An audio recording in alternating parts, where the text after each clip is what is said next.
dans le livre des Nombres.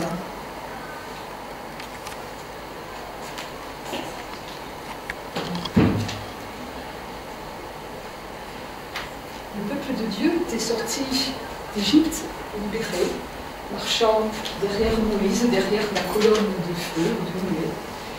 Et voilà qu'après de nombreuses années, il arrivait en vue du pays promis, la terre promise, ce pays où coule, lui avait-on dit, le lait et le miel. Mais plus ils approchaient de la frontière, et plus ça devenait difficile parce que le Seigneur n'avait pas tout dit. Ce pays-là était peuplé, ce n'était pas un désert. Il n'arrivait pas, il n'y avait rien. Il y avait des gens qui habitaient. Et ils ont dû combattre. Il a fallu se battre pour pouvoir occuper ce pays, ou du moins traverser les contrées qui y arrivaient. Et ils arrivent dans un pays, il y a un roi qui s'appelle Balak. Et Balak, il a bien vu que ses voisins avaient été écrasés par ce peuple qui arrivait, avait été vaincu. Et Balak, il tenait à rester le roi de son pays, à ce que ses habitants continuent de vivre là où ils étaient depuis des générations. Et il savait bien qu'il avait peu de chance d'être vainqueur devant cette armée, ce peuple uni, solide. Alors, il lui vint une idée. Puisque mon armée n'est pas assez forte, apparemment, on va mettre tous les atouts de notre côté. Je sais que sur les bords du grand fleuve, là-bas, vit un mage, un augure, un devin. Il s'appelle Balaam. Alors il envoie des messagers auprès de Balaam avec des cadeaux, des présents, et il lui fait dire, voilà, viens donc dans mon pays et viens maudire ce peuple. Parce que je sais que tu es un grand devin et que si tu bénis, c'est béni pour toujours. Si tu maudis, c'est maudit pour toujours. Personne ne pourra rien faire. Et donc si tu maudis ce peuple, mon armée pourra le vaincre très facilement. Balaam dit aux envoyés, restez ici cette nuit, demain matin je vous donnerai la réponse que le Seigneur m'aura donnée. Et la nuit, le Seigneur vient trouver Balaam et lui dit « Non, non, n'y va pas ». Et donc, le matin, les messagers reçoivent la réponse et retournent dans leur pays à la rencontre de leur roi Balak, qui n'est pas content du tout, et qui se dit « Non, mais ça ne va pas du tout, ça ». Et il envoie des messagers encore plus importants et des cadeaux encore plus importants.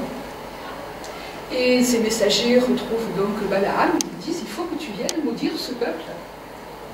Passez la nuit ici, et demain matin, je vous dirai ce que m'a dit le Seigneur. » Et au matin, il dit « Le Seigneur me dit que je peux venir, mais attention, je ne dirai que ce qu'il me dira de dire. » D'accord, on y va. Balaam selle son ânesse, et les voilà partis. Au chemin, voilà que l'ânesse voit au milieu du chemin l'ange du Seigneur, une épée nue à la main, qui lui barre la route. Mais comme les champs étaient larges, elle fait un grand détour pour éviter l'ange du Seigneur. Le Balaam ne comprend rien, et il se met à battre son ânesse pour qu'elle revienne sur le chemin. Un petit peu plus loin, on traverse des vignes, et il y avait des petits murs le long du chemin. Et voilà qu'à nouveau l'ange du Seigneur apparaît, et l'ânesse le voit, et elle passe très près du mur, et si bien que Balaam, il a ses pieds et ses jambes qui se blessent. Et Balaam n'est pas content du tout, mais qu'est-ce qu'elle fait donc cette ânesse? Il la frappe à nouveau. Et on continue de cheminer. Et le chemin passe à travers un endroit très, très resserré. Et là, vraiment, l'ânesse voit qu'elle ne va pas pouvoir passer. Et juste au milieu, il y a à nouveau l'ange du Seigneur avec son épée nue. Alors, que faire? Elle ne peut passer ni à droite ni à gauche. Elle se couche sous Balaam. Oh, Balaam, il est colère, il est furieux. Il dit, mais qu'est-ce qui se passe? Et il tape son ânesse. Et le Seigneur met des paroles dans la bouche de l'ânesse. Et l'ânesse parle à Balaam et lui dit « Mais enfin, mais qu'est-ce que je t'ai fait pour que tu me tapes comme ça ?» Et Balaam lui dit « Mais enfin, mais tu arrêtes pas, tu fais n'importe quoi, qu'est-ce qui t'arrive ?» Et l'ânesse lui dit « Mais enfin, tu me connais depuis longtemps, ça fait longtemps qu'on chevauche là, que je te prends sur mon dos, et tu sais bien que j'ai jamais fait ça. » Oui, c'est vrai. Reconnaissant ce qui s'est passé, voilà que Balaam voit lui aussi l'ange du Seigneur. Qu'est-ce qui se passe? Et l'ange du Seigneur lui dit ben oui, ton ânesse m'a vu, toi tu n'as même pas vu que le Seigneur était là.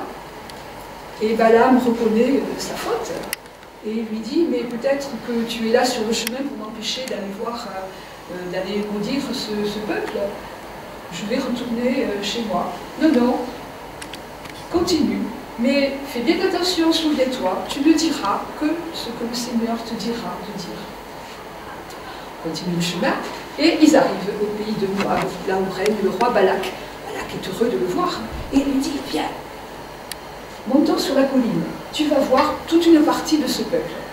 Monte sur la colline, il dit, Balaam dit à Balak, on va faire un grand sacrifice, tu bâtis 7 autels, et sur chaque autel, tu offres un taureau, un bélier. Et voilà ce qui se fait. Et pendant que Balak reste près de son holocauste, du sacrifice, Balaam va un petit peu de côté.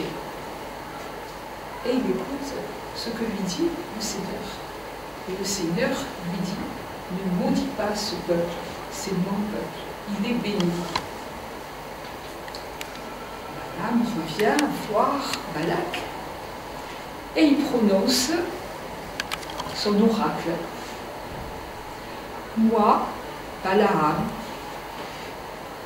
je regarde ce peuple, Dieu l'a fait sortir d'Égypte, il l'a libéré, il le conduit. C'est un peuple choisi, un peuple mis à part. Je ne peux pas le maudire, il est béni. Balak n'est pas content du tout, mais alors pas du tout. Il prend, il dit, mais qu'est-ce que c'est ça? Je t'ai offert des présents, tout, et je t'ai fait venir pour que tu maudisses ce peuple, et toi tu le bénis, ça ne va pas du tout. Mais il y a peut-être pas s'en sortir, parce que tu n'as vu qu'une partie du peuple. Donc l'autre n'est pas encore maudit, tu viens, peut-être que là tu vas le maudire. Il le fait monter sur une colline encore un petit peu plus haute. Effectivement, on voit une partie du peuple qui campe là dans le désert. Et à nouveau, on bâtit 7 autels et on immole 7 taureaux, 7 béliers. Et pendant que les fumées montent vers le ciel, Balaam se met un peu de côté, il écoute ce que lui dit le Seigneur. Et le Seigneur lui dit, ne maudis pas mon peuple, il est béni, c'est un peuple choisi. Et Balaam revient voir Balak et dit, moi, Balaam, voilà ce que j'ai à dire de la part du Seigneur. Ce peuple est béni, il est choisi par Dieu pour être mis à l'écart. Je ne peux pas le dire, il est béni par Dieu. Balak est furieux, il est vraiment furieux, vous vous rendez compte, tout l'argent qu'il voulait dépenser pour donner à ce Balaam, son armée qui va être en déroute parce qu'il ne va pas être maudit, ce peuple peut faire. Alors il dit, je crois que j'ai une autre solution. On va monter sur une montagne très haute. Parce que là, au moins, tu verras tout le peuple tout entier. Il y en a encore une portion que tu n'as pas maudit. Et il monte sur la haute montagne. Et à nouveau, on bâtit 7 autels. On sacrifie 7 sur chaque autel, un bélier et un taureau. Et Balaam, cette fois, il ne va pas chercher des augures, des présages. Il comprend que ce peuple est vraiment choisi par Dieu. Il comprend, sûrement, avec son cœur, que le Seigneur se plaît à bénir ce peuple et que donc lui, il ne peut rien faire, sinon il arrive à la naissance. Alors, il lève les yeux et il voit tout ce peuple qui campe dans le désert. Et il dit, moi, Balaam, voilà ce que j'ai à dire. Ce peuple est choisi par le Seigneur. Je ne peux pas le dire. Le Seigneur l'a béni. Et maintenant, Qui le bénira sera béni, qui le maudira sera maudit. Balak est complètement furieux. Il se dit c'est fini. Et donc il dit à Balaam, je t'ai fait venir pour rien, tu m'as fait dépenser de l'argent, je ne crois plus, enfin va-t'en, déguerpis, rentre chez toi. Balaam se décide à rentrer chez lui. Il rajoute quelque chose à son oracle. Il regarde à nouveau le peuple qui campait en bas dans le désert et il dit, moi Balaam, j'ai encore une parole à dire. Je le vois, mais pas pour tout de suite. Je le contemple, mais de très loin.